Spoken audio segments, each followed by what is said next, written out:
ना बेलना ना फटने का झंझट, एकदम हलवाई स्टाइल फूली फूली खस्ता क्रिस्पी मूंग दाल की कचौड़ी, जिसे बनाना होगा बेहद आसान। आज की ये कचौड़ी इतनी शानदार बनेगी कि आपको कोई शिकायत नहीं रहेगी। मेरी गारंटी है, एकदम खस्ता बनेगी और ठंडा हो जाने के बाद भी घंटों तक ये खस्ता बनी रहेगी। एक बार बना करके आराम से आप इसे 15 से 20 दिन के लिए स्टोर भी कर सकते हैं। ये जल्दी ख़राब भी नहीं होता है। तो चलिए फिर फटाफट से रेसिपी को शुरू करते हैं। तो सबसे पहले मैं यहाँ पर ले रही हूँ 2 कप मैदा। अब मैदे में हम डाल देंगे 2 चुटकी नमक और थोड़े से अजवाइन को इस तरह से रब करके। अजवाइन का फ्लेवर मूंग दाल की कचौड़ी में बहुत ही बढ़िया आता है। आप चाहें तो यहाँ पर मैदे की जगह गेहूं के आटे का भी इस्तेमाल कर सकते हैं। अब सभी चीज़ों को हम बढ़िया से मिला देंगे। अब सबसे ज़रूरी चीज़, जिससे जो हमारी कचौरी है वो एकदम खस्ता बनेगी, तो मैं यहाँ पर ले रही हूँ मोयन के लिए 3 से 4 बड़े चम्मच देसी घी। घी को डालने से हमारी कचौरी में खस्तापन आता है, लेकिन आप चाहें तो आप यहाँ पर तेल का भी इस्तेमाल कर सकते हैं। तेल डालने से जो हमारी कचौरी है वो कुरकुरी बनेगी। तो यहाँ पर हमें थोड़ा थोड़ा करके घी को डालना है और इसे बढ़िया से मिलाते जाना है। अब आप ये कैसे पता करें कि जो हमारा मोयन है वो मैदे में एकदम परफेक्ट लगा है या नहीं? इसके लिए आप इस तरह से मैदे को मुट्ठी में बांध करके देखिए, और अगर ये इस तरह से आसानी से बंध जा रहा है तो इसका मतलब ये है कि मैदे में मोयन एकदम परफेक्ट है। लेकिन अगर ये थोड़ा बिखरा बिखरा सा लग रहा हो, इस तरह से बंध नहीं पा रहा हो, तो आप यहाँ पर 1 से 2 चम्मच घी का इस्तेमाल और कर सकते हैं। अब हमें इसका एक सॉफ्ट आटा लगाना है, तो इसके लिए आप थोड़ा थोड़ा करके पानी को डालिए और एकदम बढ़िया सा नरम आटा गूँथ लीजिए। अगर आप यहाँ पर सख्त आटा लगाएंगे तो जब हम इसमें स्टफिंग को भरेंगे तो उसके बाद हमारी जो कचौरी है वो सील नहीं हो पाएगी अच्छे से, और तेल में जाते ही ये खुल जाएगी। इसीलिए आप ध्यान रखिएगा कि हमें यहाँ पर नरम और मुलायम आटा लगा करके तैयार करना है। अब हमें इसे 10 से 15 मिनट के लिए ऐसे ही छोड़ देना है ताकि ये बढ़िया से सेट हो जाए। यहाँ पर मैंने लिया है 2 कप फूली हुई मूंग दाल। आपको सिंपल पीली वाली मूंग दाल लेनी है। उसे 2 से 3 बार बढ़िया से धुल लेना है, फिर पानी डाल करके उसे 2 से 3 घंटे के लिए भिगोने के लिए छोड़ देना है। तो यहाँ पर मैंने जो मूंग दाल लिया है ये पहले से ही मैंने भिगो कर रखा था। जब दाल बढ़िया से फूल जाएगी तो हमें इसका सारा पानी निकाल लेना है। ये देखिए, जो मैंने दाल लिया है इसका सारा पानी बहुत ही अच्छे तरीके से निकल चुका है। अब हम लेंगे एक ग्राइंडिंग जार और उसमें सारे दाल को डाल देंगे और इसका एक दरदरा सा पेस्ट तैयार कर लेंगे। याद रखिएगा कि हमें बिना पानी डाले दाल को दरदरा पीस लेना है। ये देखिए, हमने इस तरह से दाल को दरदरा पीस करके तैयार कर लिया है। अब हमें बनाना है ज़बरदस्त मसाला, जो हमारे कचौरी को देगा बहुत ही बेहतरीन स्वाद। तो इसके लिए हमें लेना है 2 बड़े चम्मच साबुत धनिया, 1 बड़े चम्मच सौंफ, 1 चम्मच जीरा, 1 चम्मच काली मिर्च और 3 से 4 सूखी हुई लाल मिर्च।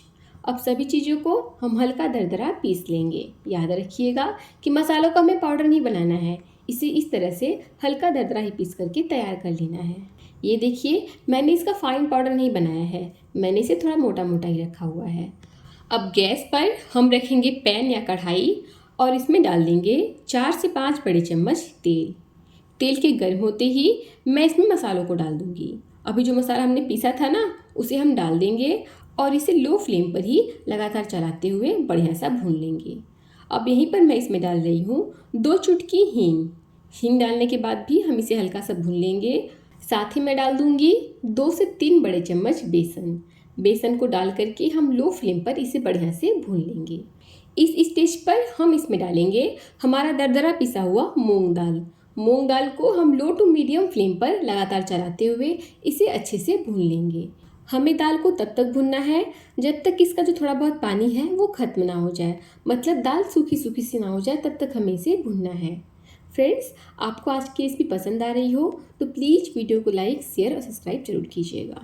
तो यहाँ पर दाल को मैंने 8 से 9 मिनट तक अच्छे से भून लिया है। अब मैं इसमें डालूंगी आधी छोटी चम्मच हल्दी पाउडर, आधी छोटी चम्मच लाल मिर्च का पाउडर, थोड़ा सा गरम मसाला और 1 चम्मच भर करके अमचूर पाउडर। साथ ही इसमें जाएगा 1 चम्मच धनिया पाउडर, आधी छोटी चम्मच काला नमक और आधी छोटी चम्मच जो भी नमक आप खाते हैं वो डाल दीजिएगा। साथ ही हम डाल देंगे 1 बड़ा चम्मच कसूरी मेथी, उसे इस तरह से अच्छे से रब करके। अब सभी चीज़ों को हम बढ़िया से मिलाते हुए लो टू मीडियम फ्लेम पर इसे 3 से 4 मिनट तक और भूनेंगे। मैं यहाँ पर हरा धनिया इसमें नहीं डाल रही हूँ क्योंकि मैं इसे स्टोर करूँगी, लेकिन आप इसे स्टोर नहीं करना चाहते हैं तो आप यहाँ पर थोड़ा सा हरा धनिया भी डाल सकते हैं। जब सभी चीज़ें बढ़िया से भून जाएंगी तब हम गैस की फ्लेम को ऑफ कर देंगे और स्टफिंग को बढ़िया से ठंडा होने देंगे। जब ये ठंडा हो जाएगा तभी हम इसका कचौरी बनाएंगे। यहाँ पर आटे को रेस्ट करते हुए भी 15 मिनट हो चुके हैं। अब इसे हम 1 से 2 बार और मसल लेंगे ताकि आटा बढ़िया से मुलायम हो जाए। अब हम इसमें से लेंगे नींबू के साइज का पोर्शन, फिर इसे इस तरह से हथेलियों पर घुमाते हुए हल्का सा चपटा कर लेंगे, मतलब कि हमें इसे पेड़े का आकार देना है। फिर बीच में हम अंगूठे को लगा करके इसे प्रेस करते हुए और घुमाते हुए कटोरी की तरह शेप दे देंगे। बीच में हमें इसे थोड़ा सा मोटा रखना है और किनारों पर थोड़ा सा पतला रखना है। अब हम डाल देंगे इसमें 1 चम्मच अपना स्टफिंग, फिर साइड से उठाते हुए हम इसे ऊपर की तरह इस तरह से उठा लेंगे, जैसे मोदक बनाते हैं ना, ठीक उसी तरह से। फिर जो ऊपर का एक्स्ट्रा आटा है उसे हम हटा देंगे। उसके बाद इसे अच्छे से पैक कर देंगे और हथेलियों की हेल्प से इसे फैला देंगे। सबसे इम्पॉर्टेंट पॉइंट ये है कि हमें कचौरी को बढ़िया से सील करना है, जैसे मैंने आपको बताया है आप ठीक वैसे ही कीजिएगा। तो यहाँ पर मैंने हथेलियों की हेल्प से कचौड़ी को बड़ा कर लिया है, तो ठीक इसी तरह से हम सभी को बना करके तैयार कर लेंगे। और यहाँ पर आप देख सकते हैं कि जो कचौरी हमने बनाया है ये कहीं से फटा हुआ भी नहीं है और चारों तरफ से बढ़िया से सील हुआ है।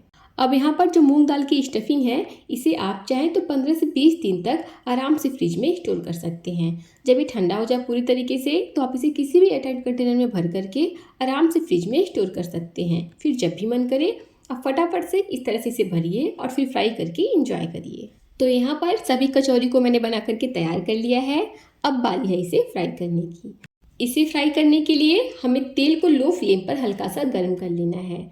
जब तेल हल्का सा गर्म हो जाएगा तब हम इस तरह से सारी कचौरी को तेल में डाल देंगे। याद रखिएगा, अगर आप चाहते हैं कि आपका जो कचौरी है वो एकदम परफेक्ट बने तो आप यहाँ पर तेल को हल्का गर्म ही रखिएगा, क्योंकि अगर आप कचौरी को बहुत गर्म तेल में फ्राई करेंगे तो जो आपकी कचौरी है वो फूलेगी भी नहीं और खस्ता क्रिस्पी भी नहीं बनेगी। परफेक्ट कचौरी बनाने के लिए जितनी धीमी आंच पर आप इसको धीरे धीरे फ्राई करेंगे उतनी ही अंदर तक एक एक लेयर खस्ता बनेगी और बढ़िया से फ्राई होगी। तो ठीक इसी तरह से हम इसे अलटते पलटते गोल्डन होने तक फ्राई कर लेंगे। ये देखिए हमारी बहुत ही बेहतरीन मूंग दाल की कचौरी फ्राई होकर के तैयार है और आप देख सकते हैं ना ही ये तेल में फटी है और ना ही तेल एब्जॉर्ब की है। तो बस अब सभी को हम बढ़िया से छान करके तेल में से निकाल लेंगे। तो ठीक इसी तरह से हम सेकेंड बैच की कचौरी को भी फ्राई कर लेंगे। कहीं से भी ये फटेगी नहीं, 100% मेरी गारंटी है। ये लीजिए तैयार है हमारे मूंग दाल की हलवाई स्टाइल, शादी पार्टी स्टाइल, फूली फूली बेहतरीन स्वाद वाली मूंग दाल की कचौरी। और यकीन मानिए ठंडी हो जाने के बाद भी ये ऐसे ही खस्ता और कुरकुरी बनी रहेगी, नरम नहीं पड़ेगी। तो दोस्तों आपको रेसिपी अच्छी लगी हो तो प्लीज़ वीडियो को लाइक, शेयर और सब्सक्राइब करें। Thank you.